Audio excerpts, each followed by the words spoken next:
par la puissance du Saint-Esprit. Maintenant, ces vierges qui n'avaient pas reçu le Saint-Esprit, vous rappelez-vous, la seule chose qui leur manquait, c'était de l'huile dans leur lampe. Pas vrai? La Bible dit que l'huile est le symbole du Saint-Esprit. C'est la raison pour laquelle nous oignons d'huile les malades et tout, parce que c'est un symbole du Saint-Esprit. Bon, si le Saint-Esprit n'était pas venu sur elles, alors elles ne l'avaient pas.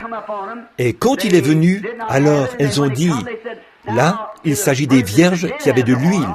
Elles ont dit, vous voyez, ils étaient là-bas, dans l'âge de l'Église. Parmi ces gens-là, il y en avait qui étaient de braves gens, mais qui n'étaient pas dans la lumière de l'étoile. C'est-à-dire que leur mèche ne trempait pas dans l'huile. Vous voyez, la mèche était à l'extérieur, elle était éteinte. Ces gens s'étaient séparés. En son jour, Paul a dit, ils se sont séparés de nous, n'ayant apparemment pas la foi. Voyez, ils s'étaient éloignés d'eux. Ils sont sortis du milieu de nous parce qu'ils n'étaient pas des nôtres. Eh bien, cela a commencé là-bas à Éphèse, au premier âge. Et ça s'est poursuivi jusque dans cet âge-ci. C'est la même chose dans chacun de ces âges. Ce qui s'est passé dans chacun d'eux s'est prolongé dans ces âges-ci. On verra cela plus en profondeur dans un instant. Maintenant, remarquez que cette vierge-là, elle est allée là où il y avait des pleurs, des gémissements et des grincements de dents. Permettez-moi de dire ceci, mon cher ami bien-aimé. En fait, d'habitude, ici à l'église, quand je viens ici, j'y viens simplement pour tenir un service de guérison et prier pour les malades. Et je repars ailleurs, quelque part dans le pays. Mais c'est maintenant le moment dont je vous parle depuis longtemps, en disant de mettre votre conscient dans votre poche.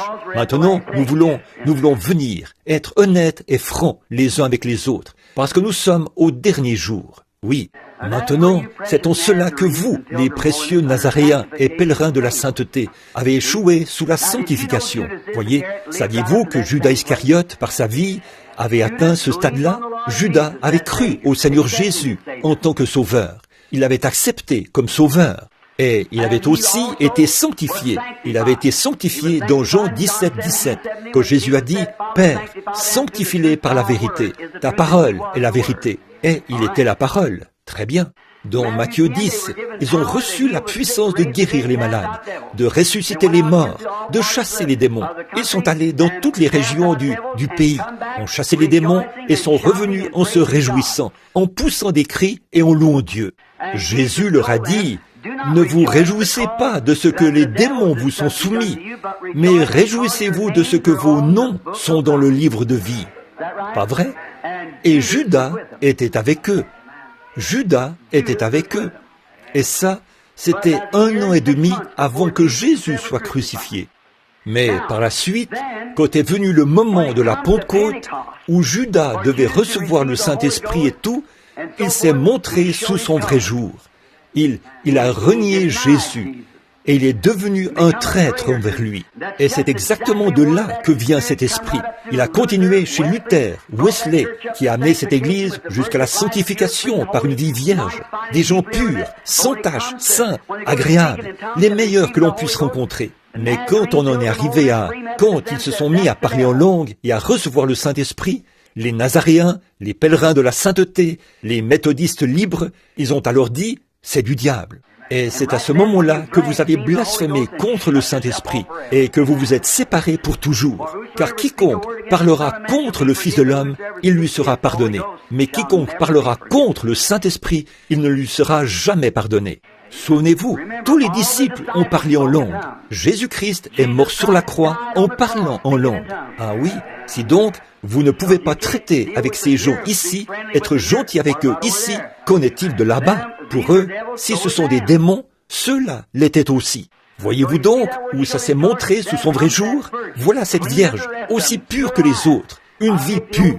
Si je prends le cas des églises à l'ancienne mode, comme les Nazaréens et les pèlerins de la sainteté, où ces gens croyaient vraiment à la sanctification, on ne peut rien trouver à redire dans leur vie, pure au possible. Ce serait une bonne chose que nous vivions tous comme ça. C'est vrai, il le faut. Bon, nous savons qu'il y en a beaucoup chez les pentecôtistes qui sont des imposteurs. C'est vrai, mais quand on voit un faux dollar, on sait qu'il a été fabriqué à partir d'un vrai dollar, d'un dollar authentique. C'est vrai. Et il y a Il y a un véritable Saint-Esprit qui parle en langue et qui opère des miracles et des prodiges, et ce, depuis la Pentecôte. Il faut donc que nous ayons des imposteurs. Il faut que nous ayons une méchante femme qui n'est bonne à rien pour faire ressortir l'éclat d'une vraie femme. Il faut que nous ayons la nuit, les ténèbres profondes, pour montrer que la lumière du soleil est glorieuse. C'est vrai, il faut être malade pour apprécier la bonne santé. C'est la loi du pour et du contre. Il en a toujours été ainsi, et il en sera toujours ainsi, tant que le temps existera. Ainsi, c'est donc là que l'Église en est arrivée. Or, Jésus n'a-t-il pas dit « au dernier jour » c'est dans Matthieu 24, les deux esprits seraient si proches que cela séduirait même les élus, si c'était possible. Oui, mais celui qui a été élu dès avant la fondation de la terre a la vie éternelle. La vie éternelle, on ne peut pas s'en débarrasser. Elle est aussi éternelle que Dieu l'est. Vous ne pouvez pas plus cesser d'exister que Dieu peut cesser d'exister. C'est vrai, en effet, vous êtes une partie de Dieu.